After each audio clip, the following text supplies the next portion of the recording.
quand je parle maintenant de la révolution, dans l'époque fabuleuse dans laquelle nous vivons. Il ne s'agit pas là de la révolution des blancs contre des noirs, ni même des pauvres contre le pouvoir. Nous ne sommes plus au XVIIIe siècle, citoyens. Il s'agit aujourd'hui d'une révolution où toute l'humanité contre elle-même doit gagner. C'est celle-là qu'on appelle la révolution intérieure.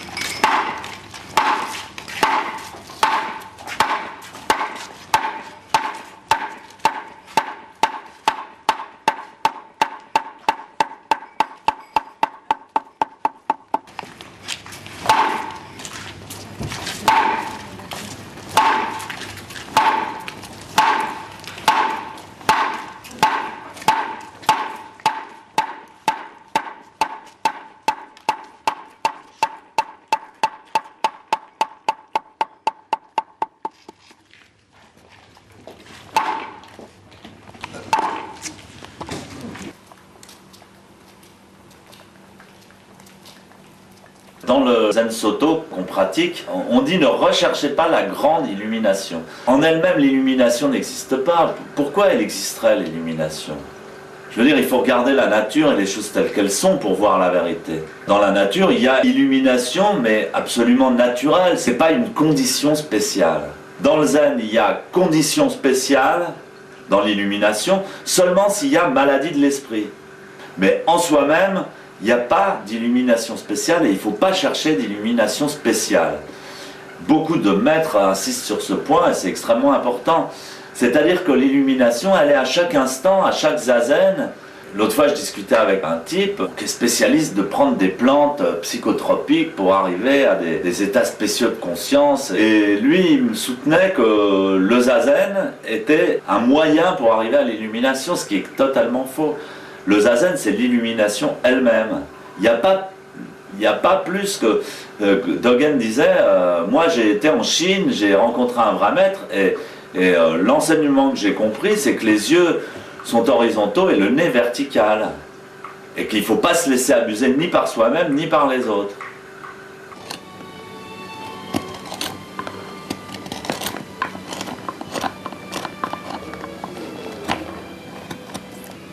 A mí me gusta mucho hacerle la boca, trabajar la boca.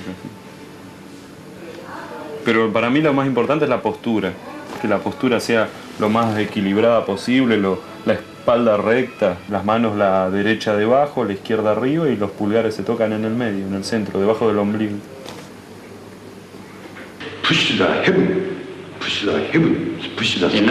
L'impression que la tête tend vers le haut, pousse vers le ciel. By the knees, push the ass, push the ground.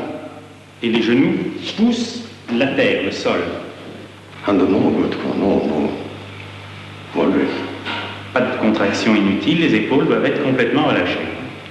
And intestine, inside organ, down. Et tous les muscles du ventre doivent être décontractés pour donner l'impression que les intestins pèsent vers le bas. Volver a la postura, concentrarse nuevamente en el ombligo, en la respiración, en la columna vertebral, en entrar el mentón. Concentrate to posture. We can forget everything we can forget. So, si on veut arrêter, pass. Si on se concentre complètement dans la posture, à ce moment-là, on peut laisser les pensées passer sans s'y arrêter.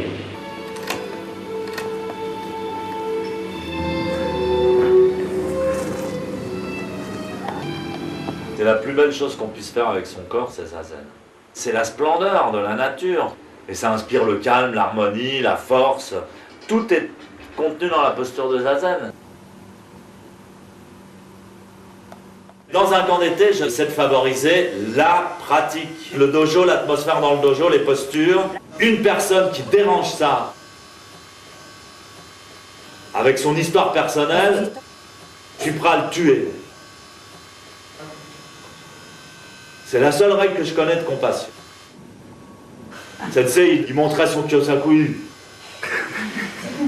Comme Compassion bâton, compassion Kyosaku. On me donnait des fois 20 coups. Après, il disait, ah, c'est very compassion.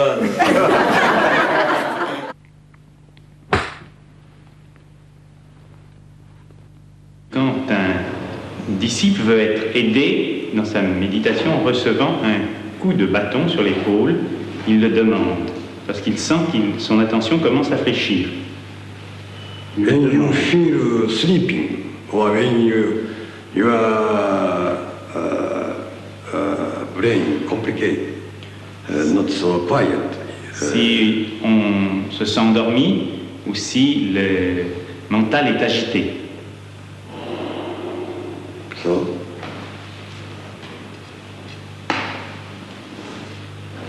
가시죠.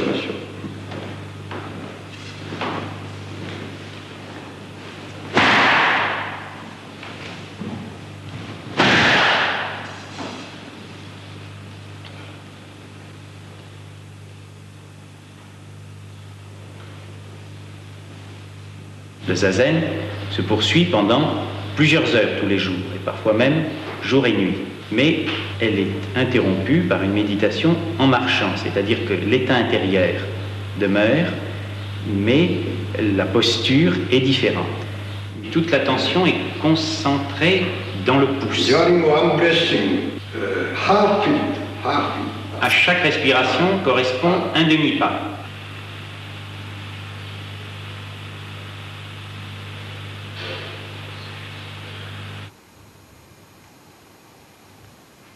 Eyes always 3 meter flower.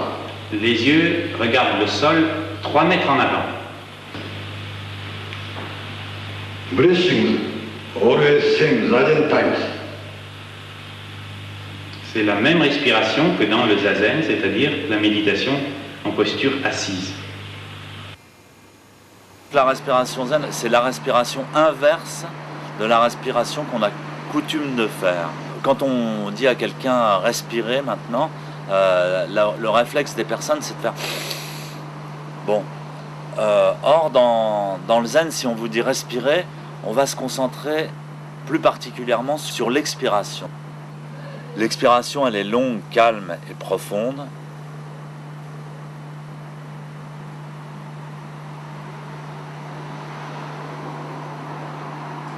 Elle est ancrée dans le sol. L'expiration peut durer jusqu'à 1 minute, 2 minutes, selon l'état de concentration et de calme. Elle peut être très douce, très imperceptible.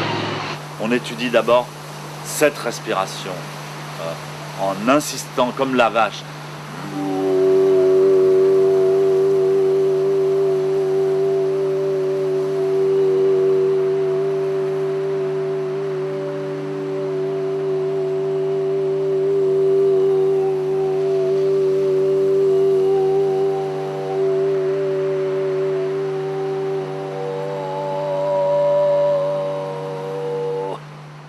À la fin de l'expiration, on laisse l'inspiration se faire automatiquement.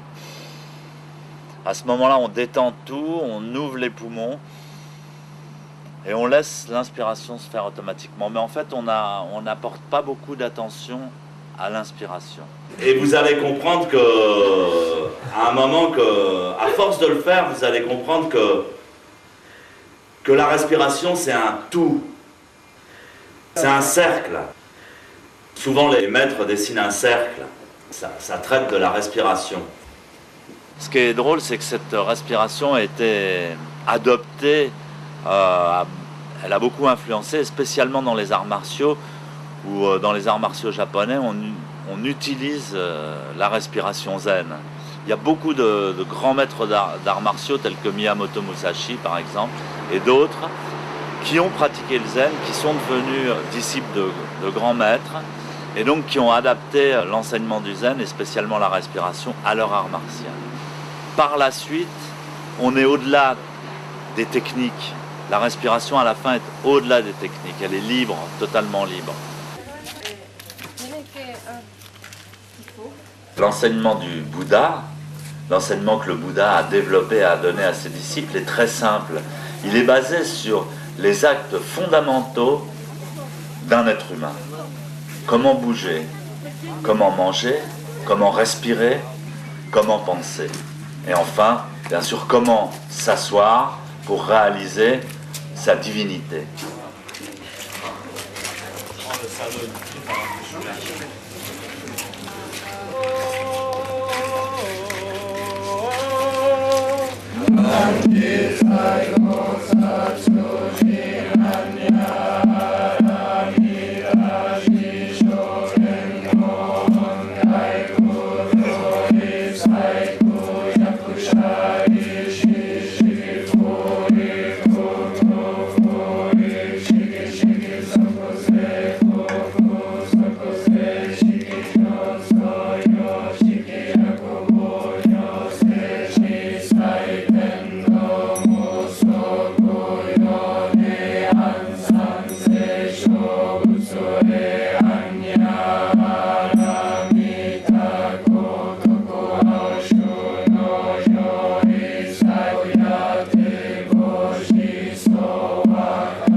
La Gemma, c'est la nourriture des moines depuis Shakyamuni Bouddha.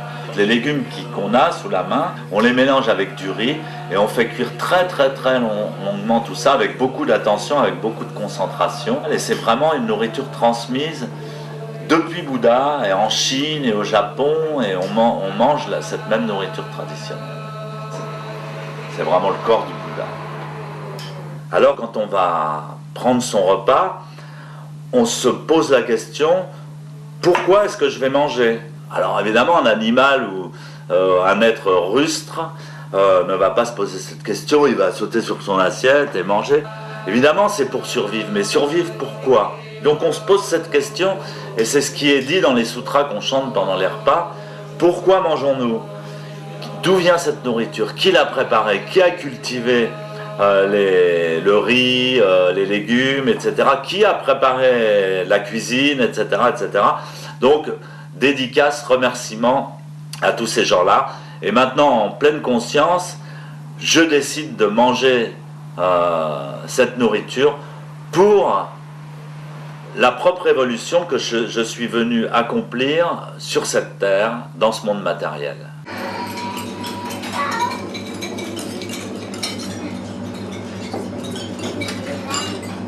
Le SAMU est à 10h30, 6 personnes pour la cuisine.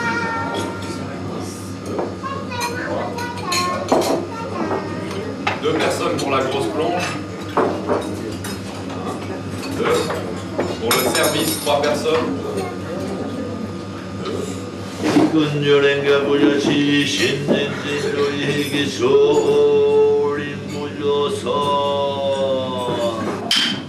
Mais en fait, le SAMU, c'est pas spécialement faire de la maçonnerie ou balayer ou faire la vaisselle, etc.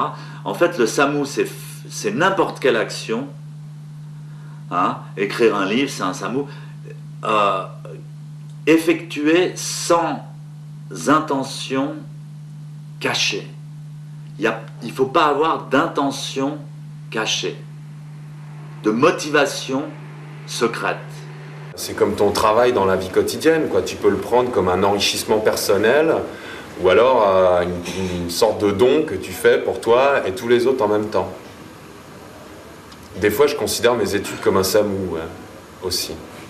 Ensuite, il y a le mec qui prend ça pour une corvée, mais je te parie que le mec qui prend le SAMU pour une corvée, il a mal en zazen.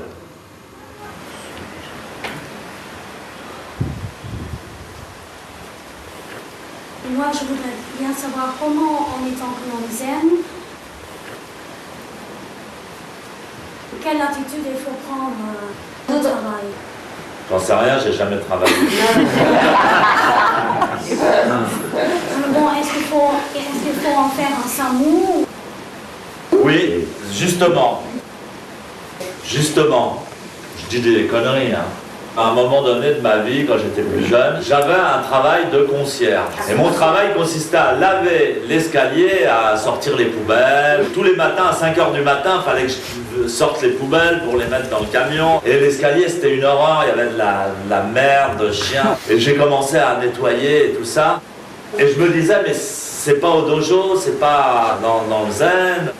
Tant pis, pour moi, c'est comme si c'était un temple. Et vraiment, j'ai fait ça comme Samu. Et Sensei m'a demandé après, Stéphane, je voudrais que vous fassiez le ménage au dojo. Je lui ai dit, bah oui, je le ferai, vendredi, je suis libre. Je le ferai vendredi prochain. Il dit, non, mais je veux que vous le fassiez tous les jours. Et après, il avait dit, un jour sans travailler, un jour sans manger. Mais il ne s'agit pas de manger de la nourriture, ça n'a rien à voir avec la nourriture. Un jour sans travailler, un jour sans manger du mushotoku. C'était une expression très originale. Oh, you must eat mushotoku.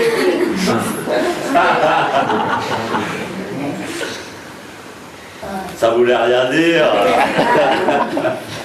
Dire qu'on est moine, pratiquer Samu, c'est la révolution. Il faut faire la révolution, moi j'ai toujours dit ça. Mais moi je ne sais pas me servir des cocktails Molotov. Et alors donc dans son travail, il faut pratiquer Samu. Et pour résoudre tous les problèmes du monde, il suffit de retrouver ça. Les gens n'ont plus l'esprit du Samu. Et ils mangent plus de mushotoku. Ils mangent du hamburger et des Coca-Cola. Alors le mec, il vous dit, mais attends, mais il est 6h30, pourquoi vous n'êtes pas sorti? Tout le monde est parti. Tu le regardes, tu lui dis, moi, je pratique Samu.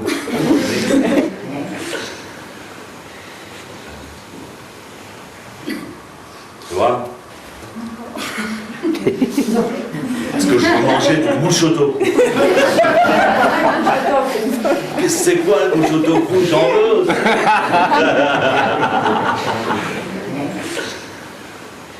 Et nous, on doit vraiment enseigner sans avoir peur aux gens. Soyez fiers d'être mes disciples et d'être des moines. Et d'être disciples de Deshimaru.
Yo era como un volcán en ebullición y con mucha fuerza, pero muy desorbitada, como la fuerza muy salida de como ponerme un pantalón estrecho y que se revientan las costuras, todas las costuras reventándose por la fuerza, porque no cabe.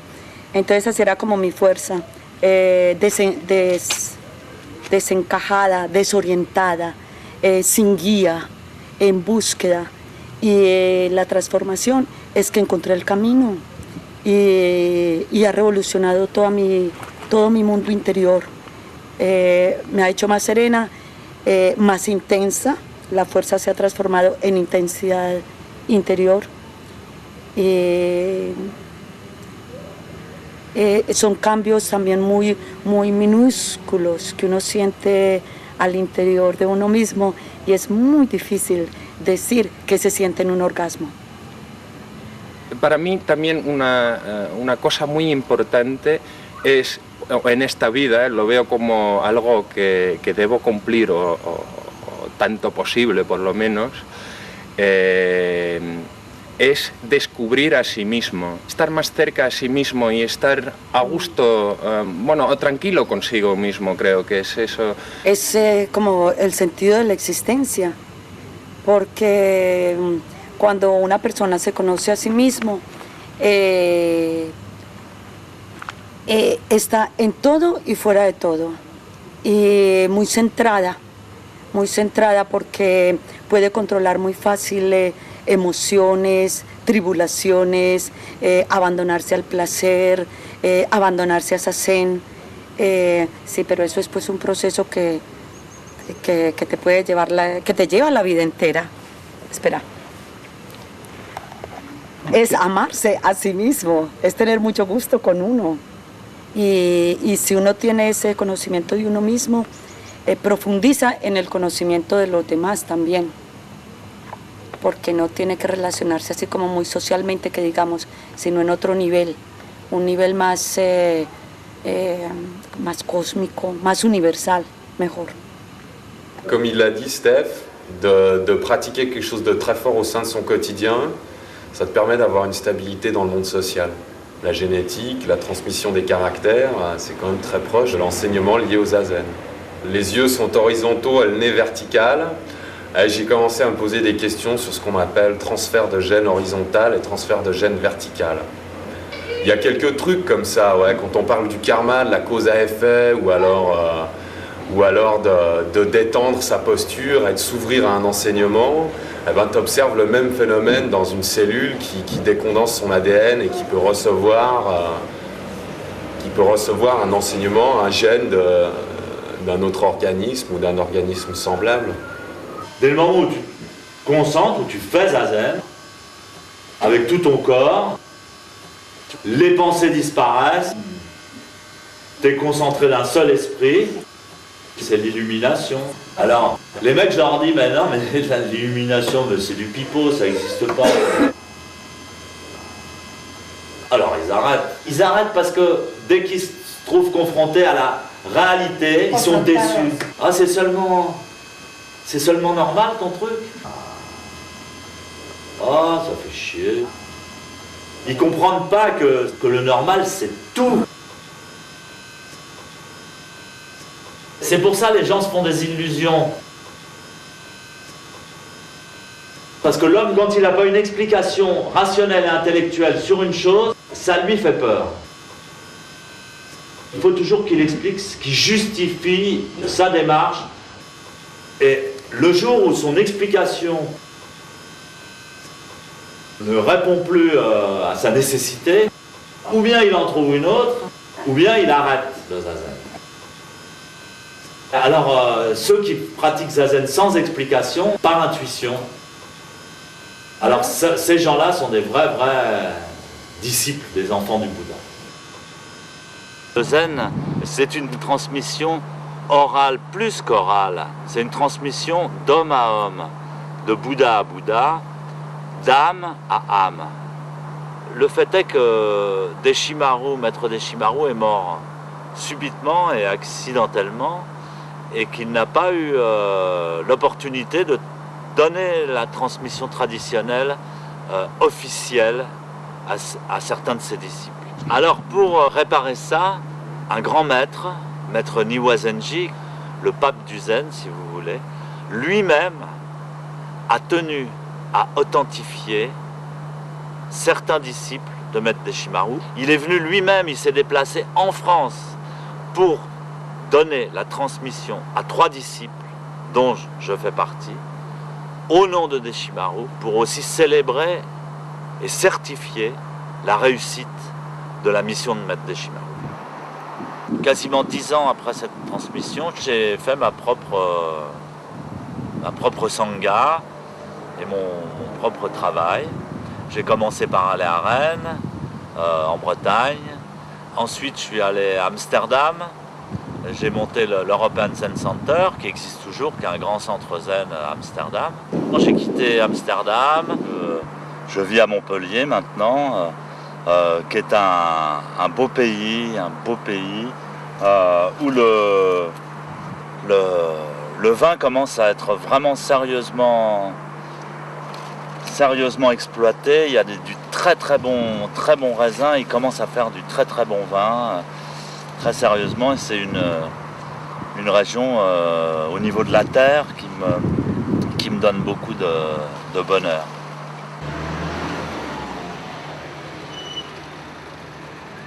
À Montpellier, je suis bien, c'est une petite ville. On développe un petit dojo de province, tout tranquille. Et ici, moi, je suis peinard. C'est pour ça que je suis venu à Montpellier. En dehors de la pratique, je glande.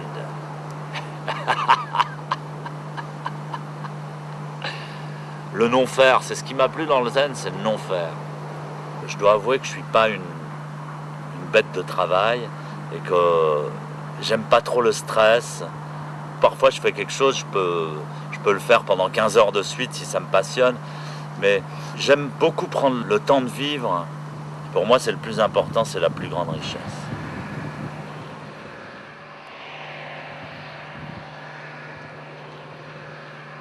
Également, j'ai transmis le zen en Argentine, où j'ai édifié un temple avec mes disciples dans une merveilleuse région de montagne.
La gente piensan que una religión es algo a cual hay que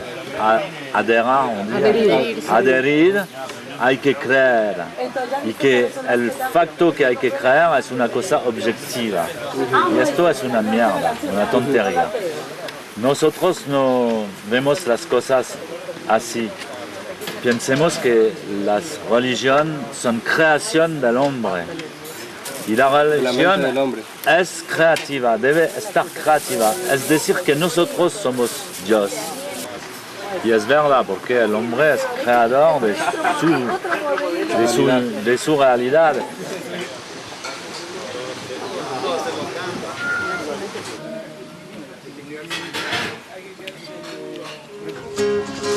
Me enseñaron democracia, eficacia y libertad. Sin embargo, eso no era para mí. Vivo en esta clínica y me siento feliz, feliz. Dan electrochoques acá que te hacen dar cosquillas y reír. El dinero ya no es nada para mí.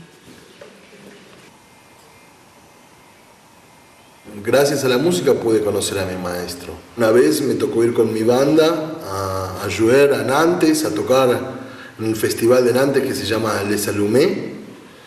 Y bueno, hicimos 2 shows y con lo que nos pagaron nos quedó dinero como para viajar 3 semanas por Europa. Y ahí bueno, fui a París y en París quise conocer al maestro de Shimaru. Y cuando fui al dojo del maestro de Shimaru me enteré que ya se había muerto, pero había un argentino que era Fernando Schumerini que me dice que el heredero está en Rennes. Entonces me tomé el TGV y me fui a Rennes y estuve una semana practicando en el dojo de Rennes, conociendo a mi maestro. Yo creo que el maestro Kosen es un patriarca que trae el zen de la Europa a la Argentina.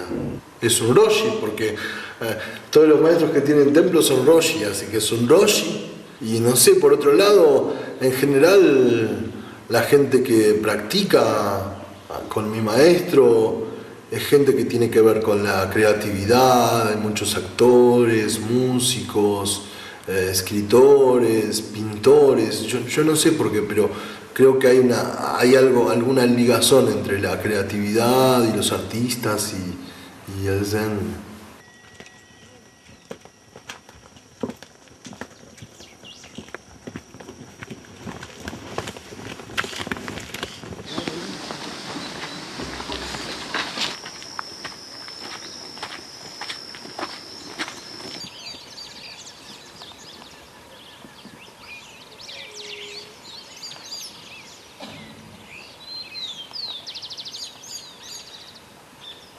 El zen es como universal, abarca todos los aspectos de la vida. Es como ir entrando y ir abriéndote a la vida misma. A mí realmente me abre mucho a todo, encuentro todo ahí. Y uno va aprendiendo no sé, se va conociendo mucho. Por un lado no soy, pero por el otro lado sí me considero religiosa, porque yo sí creo en la vida. Creo en esto, creo en lo que sucede. Buen día. Buen día.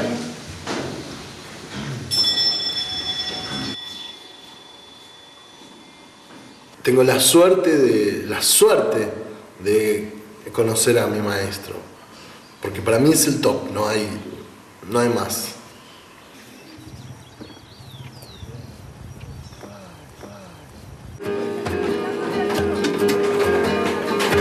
Pienso en mi barrio, mi ciudad, cómo estará. Yo tengo amigos por allí, pero hay una chica que se llama Josephine, que me retiene sola. Soy prisionero de su loco corazón y no me pienso arrepentir.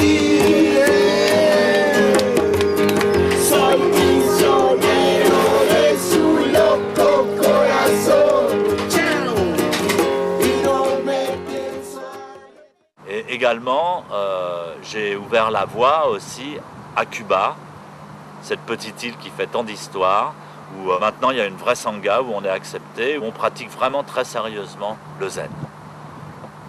Amigos forjados en la lucha, compañeros de los primeros momentos. ¿Quién es el tipo?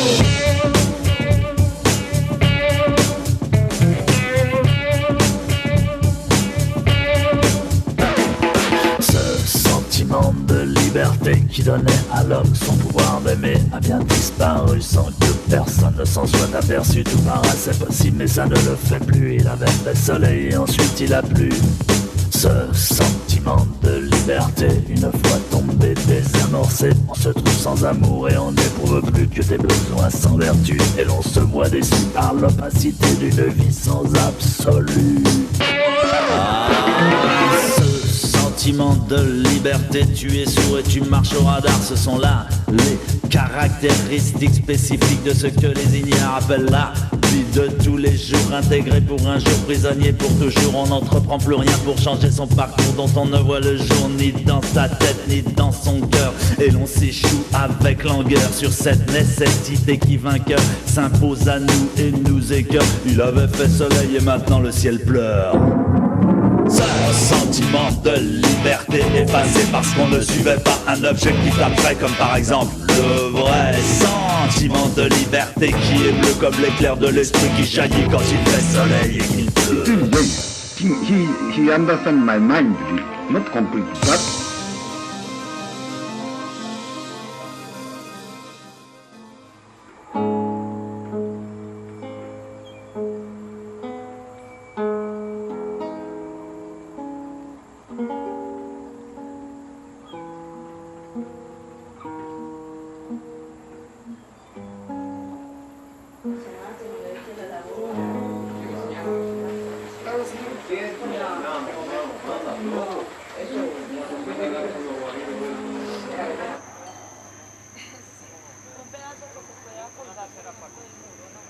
Que creían que era carbón. Pero esto es importante, Así que el tenemos uso, muy poquitico. quién es responsable del rollo y saber.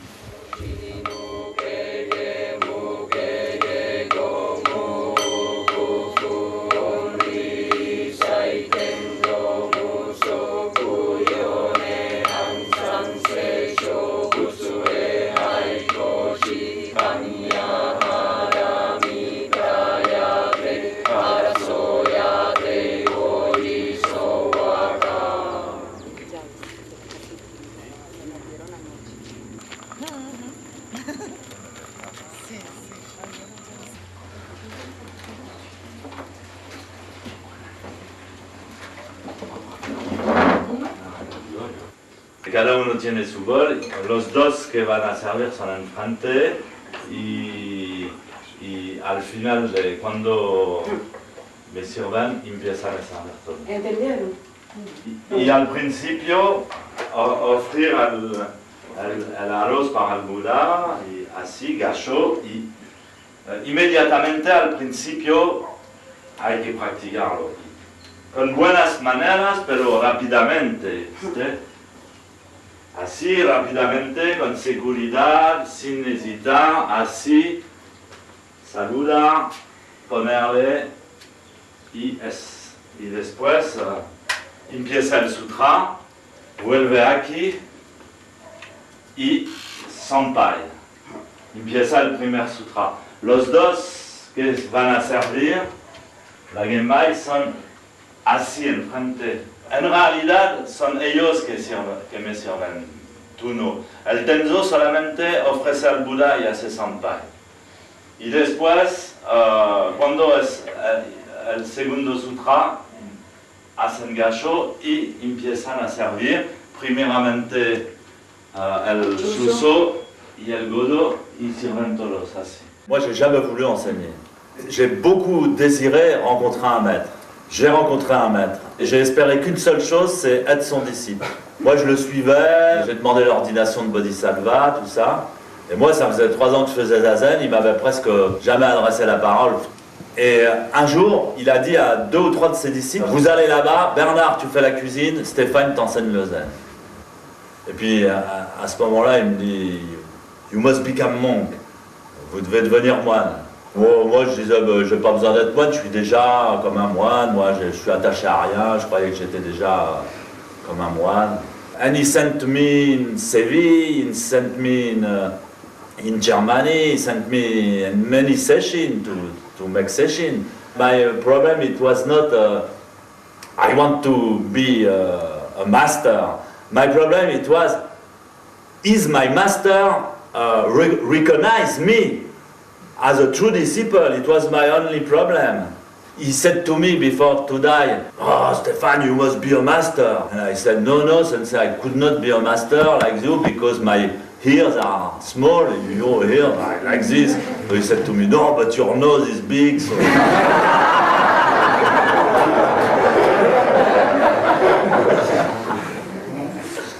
Moi j'ai vu des colères de sensei, c'était vraiment, tu croyait que le monde était en train de s'écrouler. Tout le monde, la tour foudroyée, tout le monde... Il n'y a plus rien, mais il n'avait pas peur. Il n'avait pas peur dans un camp d'été comme ça. Il faisait un scandale, il y avait un truc, tu vois, comme ça, mais plus personne ne comprenait rien. Les nouveaux, ils disaient, je me fous le camp d'ici. Ils foutaient tous en dessous si ça n'allait pas. Bon, donc c'était un type qui avait une force, c'était une force très forte. Il ne faut pas s'approcher trop. Par exemple, moi, il ne voulait pas trop que je sois dans sa maison. Il y avait son territoire. Alors, une fois, sa secrétaire, je faisais le service dans la cuisine. Il y avait des invités. Alors, Stéphane, allez chercher du canard laqué chez le chinois en face. Je fais chercher du canard laqué. Bon, bon, j'arrive, je sers le canard laqué. Ils avaient plus faim. Moi, j'avais pas bouffé, il était 4h de l'après-midi. Et je dis, bon, bah, je pourrais peut-être manger un peu de canard laqué. Alors, bon, on était là, le canard laqué, et tout ça. Anne-Marie me dit, non, touche pas le canard laqué, tu vas manger le pot-au-feu qui reste d'hier. Alors, je dis, ah bon, tant pis, bon. Alors, je mange le pot-au-feu. Et puis après, ça arrive, mon pot-au-feu! Il fallait manger le canard laqué.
Tengo solamente un stampito.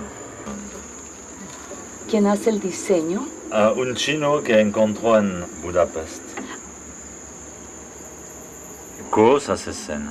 Mon nom, Kosen. Kosen, ça veut dire le sage, le super sage.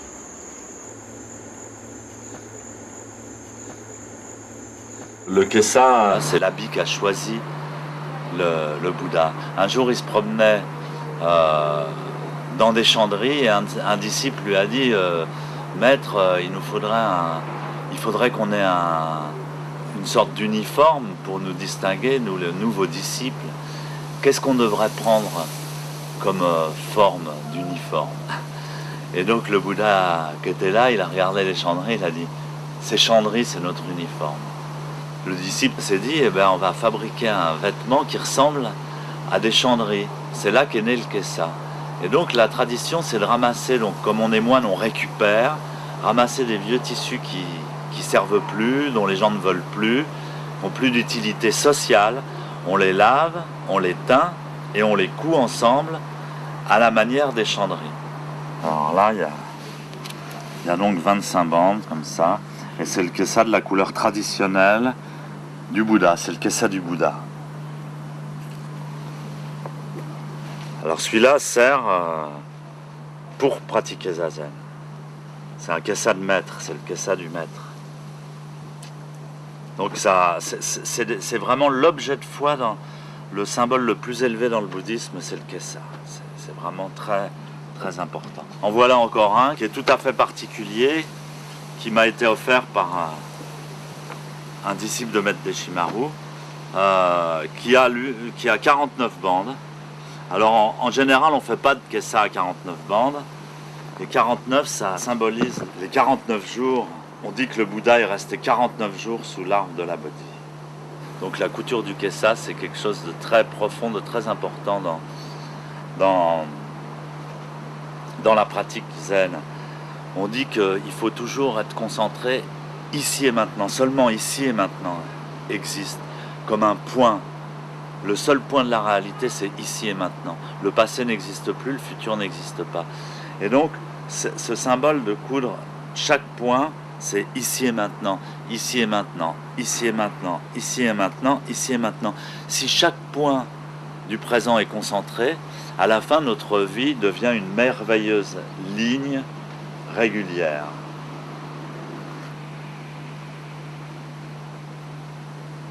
Alors ça, c'est un kessa de cérémonie traditionnel que j'utilise pour faire les ordinations. Vous voyez les montagnes, les chandries. Et donc, ce sont des bandes rapportées comme ça, l'une après les autres. Voilà.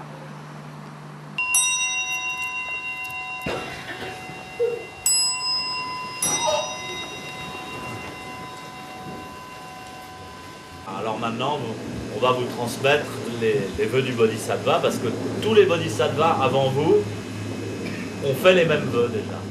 Le Bodhisattva, c'est un être humain qui n'est plus intéressé par ce à quoi sont intéressés les êtres humains ordinaires. Il n'est plus intéressé.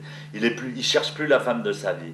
Il cherche plus la réussite sociale. Il cherche plus ni à vivre, ni à mourir, ni à se suicider. Il a déjà dépassé tout ce truc-là. C'est un être humain qui est déjà spirituel et qui vient sur Terre, qui s'actualise sur Terre, ou bien au travers de la naissance au sein d'une femme, ou bien, dit-on dans les textes, par magie, c'est-à-dire c'est un être magique.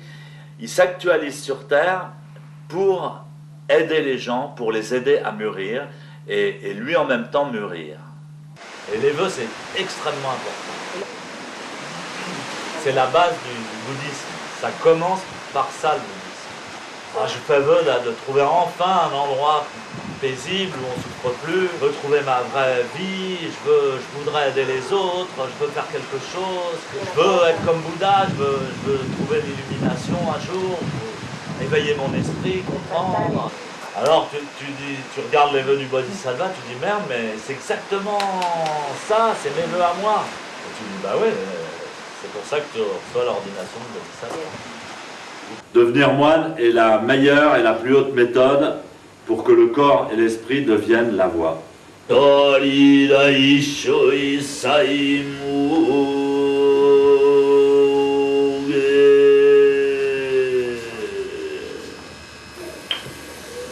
Une dernière fois, la question lui est posée.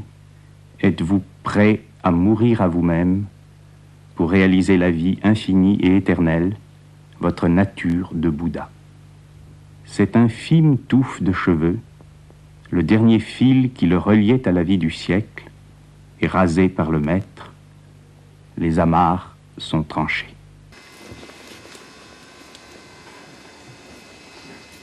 Le zen, ça consiste à mourir de son vivant, c'est le nirvana vivant. Et mourir de son vivant, c'est la plus grande vie. C'est pour ça, ça m'énerve, les petits bonhommes, ils veulent... Ouais, mais alors le zen, ça va me servir à ça. Ah ben ça sert à rien. Ah ben moi, j'ai mal en zazen. Hein. Ah puis alors moi, tu comprends, il y a les réalités, hein, tu comprends, là, parce que moi, le zazen, d'accord, mais bon, il y a les réalités de la vie, mon petit gars, il faut quand même...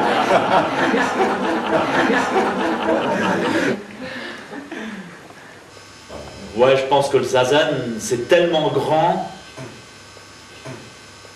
c'est une dimension tellement immense que tu peux même pas, peut-être dans cette vie, tu pourras jamais l'avoir.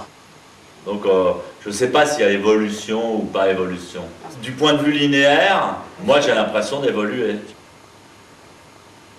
Ouais. Bon, c'est peut-être qu'une illusion, mais ça me plaît. Ça me plaît. Et j'ai espoir surtout. Je pense toujours que tout est possible.